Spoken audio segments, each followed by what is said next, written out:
కులం ఒక విగ్రహం. దాని కిందనే బతుకుతూ ఉంటారు. పెళ్లి చేయాలంటే కులం కావాలి, భోజనం చేయాలంటే కులం కావాలి, ఎవరి దగ్గరికైనా వెళ్ళాలంటే కులం కావాలి, అసలు మనోడా కాదా అదొక విగ్రహం. విగ్రహార్పితం నువ్వు యాక్చువల్గా అప్పుడు. సో విగ్రహం అనేది నిన్ను మనిషి స్థాయి నుంచి తగ్గిస్తుంది, పశు స్థాయిగా మారుస్తుంది. మెల్లిమెల్లిగా దాని భావజాలం నీ పైన పట్టి పీడిస్తుంది. సో నో, వద్దు అని చెప్పండి. నేనైతే అలాగే చెప్తాను.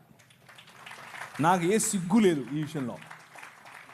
కానీ వద్దని చెప్పి నేను పోగొట్టుకున్న ఫ్రెండ్ లేడు, ఎవ్వరు లేరు. నొప్పించాల్సిన అవసరం లేదు. ఇదొక భ్రమ. ఏంటా భ్రమ అంటే, వద్దు అని చెప్తే అవతలోడు నొచ్చుకుంటాడండి. ఏం నొచ్చుకోడు. ఆడు నొచ్చుకుంటాడో లేదో తెలియదు, కానీ నువ్వు నొచ్చుకుంటున్నావు ముందు.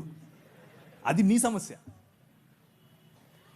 ఆనెస్టీ అంటే ఉన్నది ఉన్నట్లుగా నిజాయితీగా ప్రజల ముందు నిన్ను నువ్వు కనబరుచుకోవటం తప్పు కాదు, అది మంచిది. ప్రజలు అప్రిషియేట్ చేస్తారు.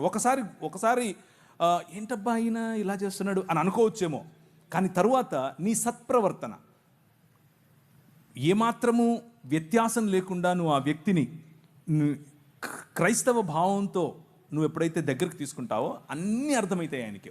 ఓకే, ఇది ఆయన నిష్ట. ఒక ఆయన వచ్చాడు నా పైన, బాస్. అప్పట్లో నేను ఒక కంపెనీలో పనిచేసేవాడిని. ఆయన బ్రాహ్మణోత్తముడు. అమెరికా వెళ్ళాం మేము ఇద్దరం కలిసి. కాదు ప్రవీణ్ గారు మీరు అని మొదలెట్టాడు. ఇక్కడే రామచంద్రాపురం అనుకుంటాను. ప్రవీణ్ గారు మీరు ఏంటండి మీరు అని 1-2 సార్లు నన్ను కొంచెం గెలికాడు.